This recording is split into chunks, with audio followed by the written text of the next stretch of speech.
하나님께서 이스라엘 백성에게 큰 구원을 베푸셨습니다. 홍해를 가르시고 또 동풍으로 그 바다까지 마르게 하셔서 육지처럼 건너게 하셨습니다.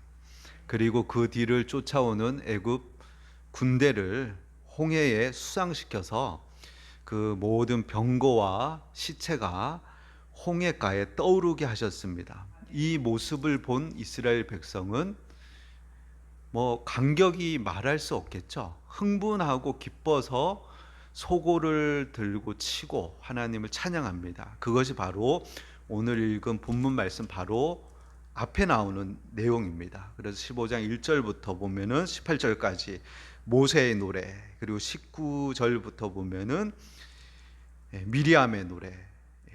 그래서 내가 여호와를 찬송하리니 그는 높고 영화로우심이며 맑아 그 탄절 바다에 던지셨음이로다. 여호와는 나의 힘이요 노래시며 나의 구원이시로다.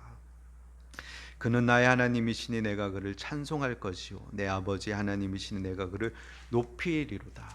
이 말할 수 없는 감격, 기쁨으로 하나님을 막 찬양합니다.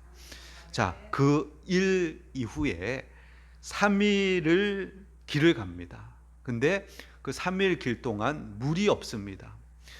그리고 뜨거운 태양 아래 그들이 어려움을 겪습니다. 이스라엘의 광야는 특히 이제 남쪽으로 내려갈수록, 애굽 쪽으로 내려갈수록 광야는 태양이 뜨겁죠. 그래서 한국 사람이 선크림 안 바르고 천으로 가리지 않고 그냥 돌아다니며 화상 입습니다. 그리고 뜨겁습니다.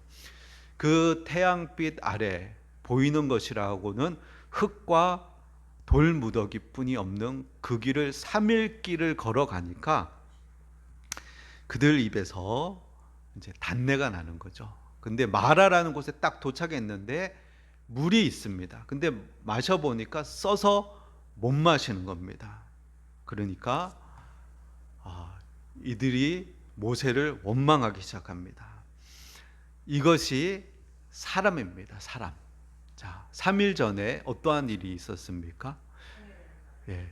홍해를 가르고 그것을 육지처럼 건너오고 따르던 이집트 병사들이 시체로 떠오르는 모습을 보고 그렇게 기뻐가지고 하나님이 우리를 구원하셨다, 하나님이 우리에게 승리를 주셨다 그렇게 했지만, 그러나 현실적인 문제, 당장의 문제, 햇볕은 뜨겁고 목은 마르고 마실 물은 없고 현실에 부딪히니까 원망하기 시작하는 거죠. 우리의 삶도 이들의 삶과 다를 바가 없죠. 하나님의 큰 구원으로 하나님의 기적을 많이 경험했다 해도, 그러나 3일 지나서 우리의 현실의 문제를 탁 부딪히고 나면은 불평이 나오는 거죠. 원망이 막 나오는 거예요. 그것이 인간의 모습이라는 거죠. 실제로 제가 이 땅을 이렇게 한번 2006년이죠. 2006년에 한번 성지순례로 이렇게 총신대학교 신학대학원 전도사님들 120분을 모시고 제가 여행을 이렇게 한번 주선해 봤습니다. 그때 졸업 준비위원회로 해서, 왜냐하면 제가 99년도에 이스라엘하고 이집트를 다 다녔기 때문에 제가 잘 알기 때문에 섬기는 마음으로 이렇게 전도사님 120분 모시고 이렇게 여행을 준비해서 이곳을 갔었습니다. 근데 비행기 3대가 떴는데 1대가 연착이 됐습니다. 그리고 이스라엘에서 요르단을 건너가는데 이 요르단 검문소에서 이 심통을 부리는데 넘어가는데 3시간이 걸리는데 가방을 다 검색해서 음식들을 다 뺏어 버린 겁니다. 통에다가 다 담아 버린 겁니다. 그러니까 이제 전도사님들이 입에서 이제 불평이 나오는 거죠. 그래서 이렇게 보면서 정말 힘들더라고요. 전도사님들이 평신도랑 똑같아요. 자신에게 어려움이 생기고 힘든 일이 생기면 원망이 쏟아지는 거예요. 그리고 그 화살은 지도자에게도 돌아가는 거예요. 왜 이럴 줄 몰랐느냐? 왜 이리로 인도했느냐? 그리고 이제 가이드한테도 그러는 거죠. 차에 타자마자 처음 보는 가이드한테 왜 얘기 안 해줬냐? 왜 이럴 줄 몰랐느냐? 이렇게 불평, 불만이 쏟아져 나오는 거죠. 자, 근데 반대로 요르단에서 이스라엘 들어갈 때는 그런 예가 없었는데 그냥 게이트를 다 열어줬어요. 그리고 진검사도 하나도 안 했어요. 원래 이스라엘에 들어갈 때가 힘들거든요. 근데 진검사 없이 30분 만에 그냥 다 들어가 버렸거든요. 근데 그것에 대해서 감사하다, 고맙다 이런 이야기는 한마디도 안 해요. 예. 근데 그것이 인간의 모습인 거죠. 예. 그 인간의 연약한 모습이에요. 이스라엘 백성이 이렇게 큰 구원을 경험했지만 3일 만에 현실에 부딪히는 그 문제에 탁 걸리니까 원망이 쏟아져 나오는 거예요. 근데 이 길을 인도하시는 분이 누구냐? 하나님이 이 길로 인도하셨다는 거예요. 13장에 보면 이들을 가나안 땅으로 가게 하시는데 가는 길은 두 길이 있어요.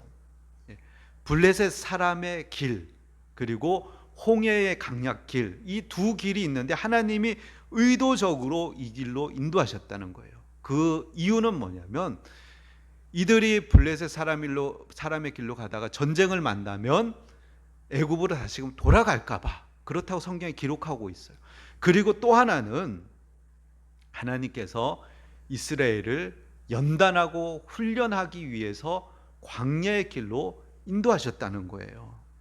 애굽의 노예로 살던 이스라엘, 주면 주는 대로 먹고 때리면 그냥 얻어맞고 그런 노예의 습성, 그리고 하나님을 알지 못하던 이스라엘, 그리고 하나님이 누구신지, 하나님을 어떻게 섬겨야 하는지, 또 하나님이 기뻐하시는 삶이 무엇인지, 또 하나님 얼마나 능력이 많으신 분인지, 이런 것들을 배워나가야 되기 때문에 이 광야를 통해서 그런 연단과 훈련을 거친 후에 가나안 땅에 들어가게끔 하기 위해서 하나님이 홍해의 광야길, 고난의 길로 이들을 여정을 잡으신 거예요. 그래서 신명기 8장 2절에 보면 주보의 뒷면에 제가 기록해 놨는데, 신명기는 모세의 마지막 설교잖아요. 그래서 하나님께서 왜 광야길로 인도하셨는지 이렇게 이야기하고 있죠. 2절 3절 한번 같이 읽어볼까요? 내 하나님 여호와께서 이 40년 동안에 너로 광야의 길을 걷게 하신 것을 기억하라. 이는 너를 낮추시며 너를 시험하사 내 마음이 어떠한지 그 명령을 지키는지 아니 지키는지 알려 하심이라. 너를 낮추시며 너를 줄이게 하시며 또 너로 알지 못하며 내 열조도 알지 못하던 만나를 내게 먹이신 것은 사람이 떡으로만 사는 것이 아니요 여호와의 입에서 나오는 모든 말씀으로 사는 줄을 너희로 알게 하려 하심이니라. 아멘. 우리가 예수님을 믿고 그 하나님의 능력으로 이 유월절 어린 양 피로 구원받고 홍해를 가르고 나오듯이 세례를 받고 하나님의 자녀가 되었는 것이 끝이 아니라 우리의 최종 목적지는 가나안 땅, 눈물과 슬픔과 고통이 없는 하나님의 나라, 천국이 우리의 목적지거든요. 그곳에 가기 위해서 하나님이 광야길을 걷게 하시는 거예요. 세상 가운데서. 그래서 우리의 마음을 낮추시고 우리의 마음이 어떠한지, 하나님 말씀을 지키는지 아니 지키는지, 그래서 사람이 떡으로 우리 입에 들어가는 음식으로 사는 게 아니라 하나님의 말씀으로 사는 것을 우리에게 훈련시키는 거죠. 그런 후에 우리를 가나안 땅, 천국으로 들여보내신다는 거예요.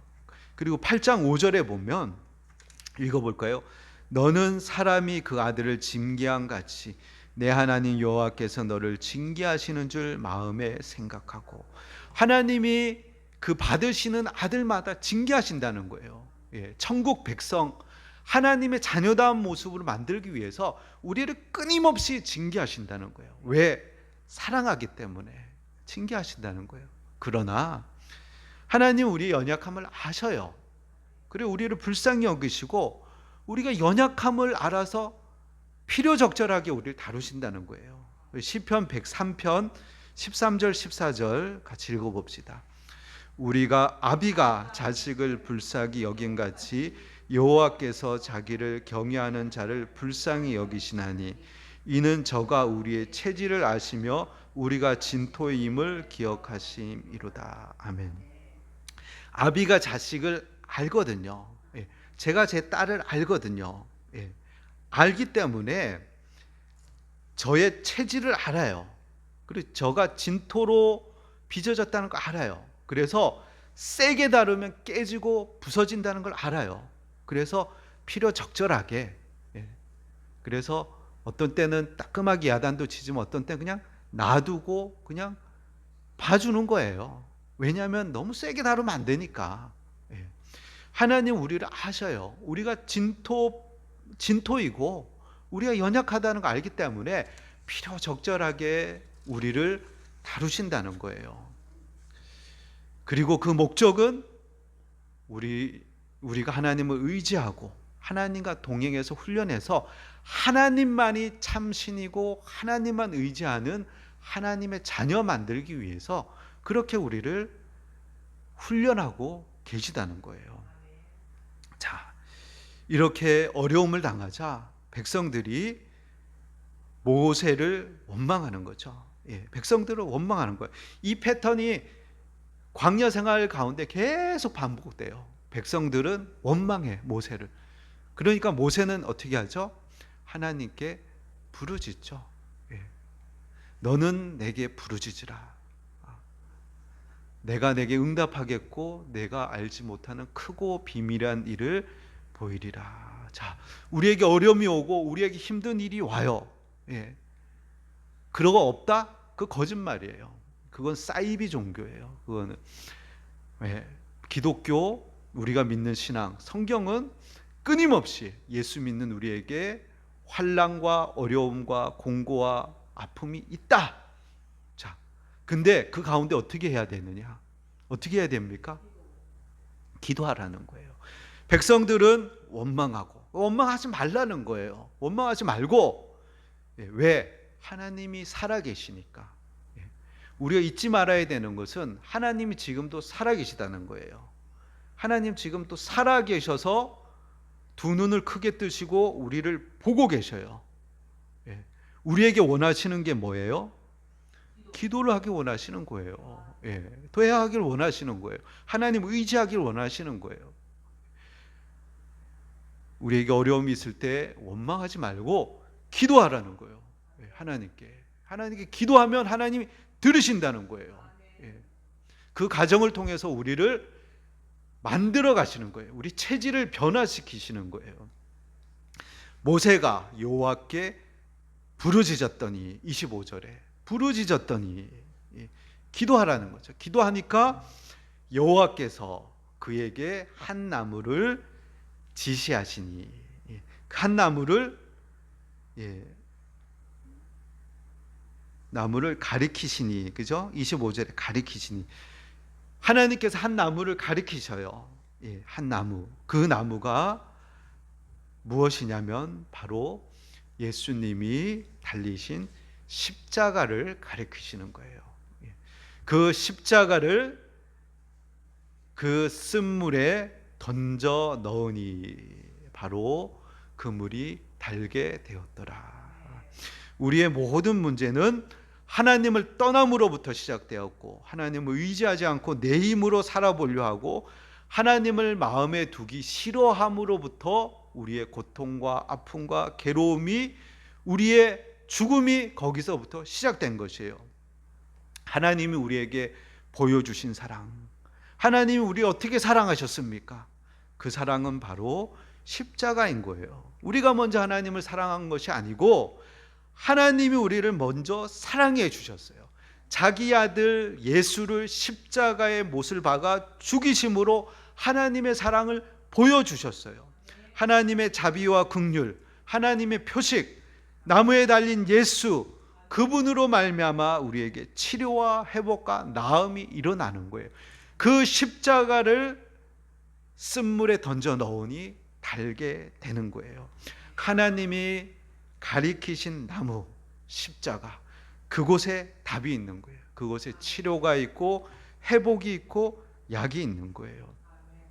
그리고 하나님 우리에게 원하시는 것이 예수님이 그러하셨듯이 그 십자가를 따르는 십자가의 길, 예수님을 따르는 길, 하나님의 율례와 법도와 하나님 말씀을 청종해서 나아가는 그 삶을 우리에게 살아 나아가기를 하나님이 원하시는 거예요. 하나님은 그래서 법도와 율례를 주시고 우리를 시험하시는 거예요. 우리 마음에 불순물이 있는지, 정결함이 있는지, 하나님을 향한 순수한 사랑이 있는지 하나님 끊임없이 우리를 저울질해 보셔요. 이 시험의 목적은 우리를 벌주고 혼내고 야단치기 위함이 아니라 우리의 상태를 점검하는 거예요. 사람이 시험을 치르지 않잖아요. 그럼 자기가 잘하는 줄 알아요. 우리 학교 보면은 중간고사가 있고 기말고사가 있거든요. 그리고 학력고사가 있어요.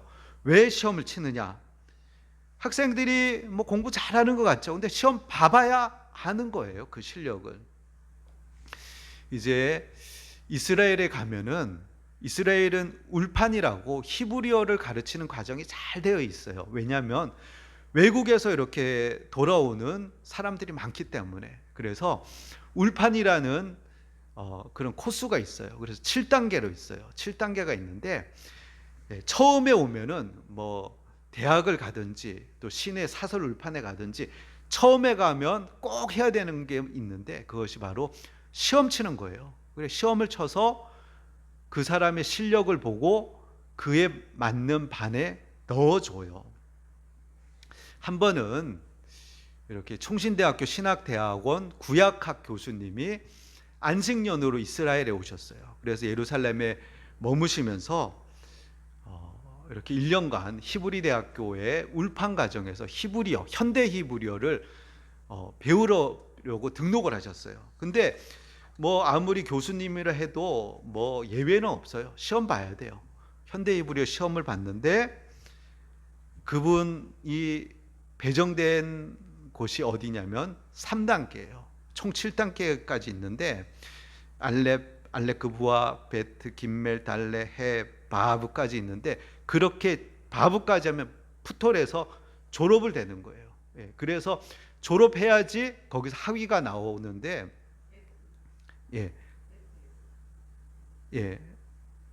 그런데 그분이 베트 3단계로 이렇게 들어가신 거예요. 근데 그분이 히브리어를 못하느냐? 시편을 전체를 다 주예를 하신 분이에요. 구약으로. 그리고 제자를 가르치고 뭐 히브리어가 뛰어나신 분이죠. 근데 성서 히브리어, 고대 히브리어가 그렇지 현대 히브리어는 중급이 안 된다는 거예요. 3단계뿐이 안 된다는 거예요. 수준이. 자, 시험이라는 것은 객관적으로 정확히 이 분야에서 어느 정도 실력인지를 나타내는 것이 시험인 거예요. 하나님이 우리를 시험치게 하시는 거예요. 우리를 검증하시는 거예요. 겉으로 볼 때는 뭐 목사고, 겉으로 볼 때는 뭐 선교사고, 겉으로 볼 때는 그럴싸하죠. 겉으로 볼 때는 교수고. 근데 시험 딱 쳐보면은 실력이 나오는 거예요. 이 분야에 대해서 하나님을 의지하는 것, 하나님을 신뢰하는 것, 어떠한 위기 가운데서 얼마나 하나님께 매어 달리는지 시험 딱 쳐보면 답이 나오는 거예요. 자, 아브라함도 시험을 쳤죠. 그의 마지막 시험은 아들 이삭을 모리아 산에 하나님의 번제물로 바쳐라. 아브라함은 하나님은 좋으신 분이다. 하나님은 정말 좋으신 분이다. 하나도 일치에 의심을 하지 않았어요. 내가 아들을 하나님께 드리면 하나님은 내 아들을 살려내실 것이다. 그런 전적인 믿음을 갖고 신뢰를 갖고 아들을 하나님께 드리려고 하죠. 그때 하나님이 통과. 내가 너의 마음을 알았다. 나를 경외하는 줄 내가 이제야 알았다. 그 시험에 통과한 거죠. 하나님은 예수님도 시험하셨습니다. 마태복음에 보면 예수께서 성령에게 이끌려 마귀에게 시험을 받으러 광야로 가사 누가 이끌고 가셨다고요? 시험 치러? 성령. 하나님께서 예수님을 시험 장소로 이끌고 가셨다는 거예요. 그리고 마귀가 시험했다는 거예요. 그 시험을 예수님이 통과하셨다는 거예요. 하나님의 아들이자 인간을 구원하실 수 있는 분, 전적으로 모든 유혹을 이기고 하나님의 구원자로서 충분한 자질과 능력이 있음을 보여주신 거예요. 그렇게 통과시킨 거죠. 그래서 끊임없이 하나님은 우리를 낮추시고 우리를 시험치게 하시는 거예요. 그래서 어려움이 있고 힘든 일이 끊임없이 있는 거예요. 그래서 우리의 안에 뭐가 있는지, 정말 하나님을 경외하는지, 정말 하나님 사랑하는지 우리의 실력을 드러나게끔 하시는 거예요. 자, 그러나 구약 이스라엘 백성들의 모습은 어떠했습니까? 시험에 통과했나요? 끊임없이 반복적으로 이스라엘은 시험에 실패했어요. 낙제했어요. 끊임없이 그들 앞에 어려운 문제가 오면은 그들의 결핍 앞에서, 그들의 어려움 앞에서 원망하고 불평하고 실패했어요. 광야 생활, 하나님이 인도하신 그 여정은 바로 시험의 가정, 연단의 가정이었어요. 하나님이 보여주시고 알려주시고 경험케 해주시고 그리고 나서 시험을 치르시는 거예요. 그렇게 40년간이나 광야에서 실패하고 낙제점을 받았지만 결국은 가나안 땅에 들어갑니다. 그들이 합격 점수를 받아서 들어간 것이 아니라 하나님의 은혜로 들어가는 거예요. 성경은 말씀하셔요. 의인은 없나니 하나도 없다. 심지어 율법의 수여자, 전달자인 모세조차도 가나안 땅에 들어가지 못했어요. 율법을 지키고 하나님의 법을 행함으로 가나안 땅에 들어갈 수 있는 사람은 없다는 거예요. 하나님의 은혜로, 하나님의 긍휼로 가나안 땅에 들어가는 거예요. 왜냐하면 모든 사람이 죄를 범하고 마음이 부패했기 때문에 오로지 하나님의 은혜로만 들어가는 거예요. 자, 그래서 하나님이 이 마라에서 시험하는 거죠. 시험. 그리고 하나님이 그들에게 법도와 율례를 정하시고 그들에게 시험을 놓아 놓으셨다고 이야기하고 있어요. 25절 하반절에 보면 거기서 여호와께서 그들을 위하여 법도와 율례를 정하시고 그들을 시험하실세. 제가 이것을 잘 이해가 안 돼서 히브리어 원문으로 이렇게 봤는데 이렇게 히브리어는 기록이 되어 있거든요. 샴로 혹우 미스파트 베 샴 니사후 이렇게 기록되어 있는데 이것을 해석하면 이렇게 돼요. 거기서 그들에게 법도와 율례를 두시고 시험을 두셨다.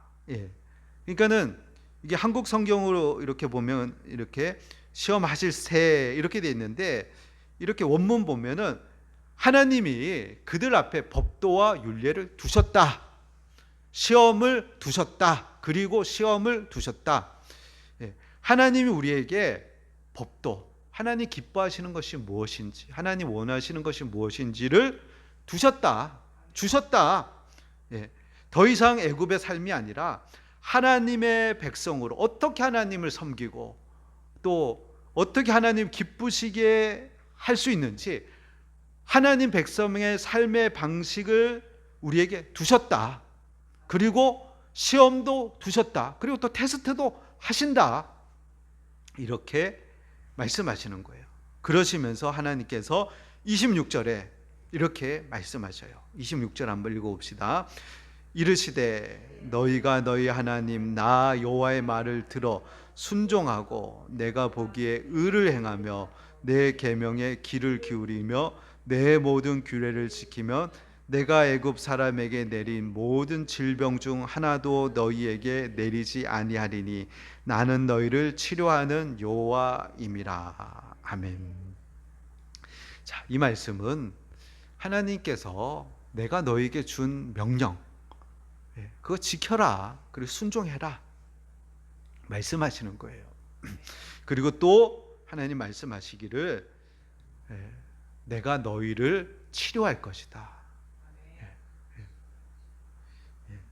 나는 너희를 치료하는 여호와임이라. 여호와 라파. 라파는 의사예요. 치료자예요. 하나님은 치료자이다. 하나님은 의사이시다. 하나님은 많은 이름이 있지만 그 중에 하나가 하나님은 의사, 하나님은 치료자라고 말씀하시는 거예요. 자, 하나님은 우리를 치료하셔요. 그래서 우리가 하나님을 경외하고 겸손히 하나님 말씀에 순종하면서 하나님 나를 치료해 주십시오. 나의 가족을 치료해 주십시오. 나의 자녀를 치료해 주십시오. 물론 우리의 육신의 질병을 위해서도 기도해야 되고 우리의 정신적인 것들을 위해서도 기도해야 되고 우리 영혼을 위해서도 하나님 여호와 라파 치료의 하나님, 하나님은 치료하시는 하나님이라고 하시지 않았습니까? 애굽 사람에게 내린 질병 중 하나도 너에게 내리지 않는다고 말씀하지 않으셨습니까? 이 말씀을 붙잡고 하나님 치료해 주십시오. 하나님은 나의 치료자입니다. 우리 가족의 치료자입니다. 나의 자녀들의 치료자입니다. 나의 가족의 치료자입니다. 하나님 말씀하신 대로 치료해 주십시오. 우리가 하나님께 구해야 할 것입니다.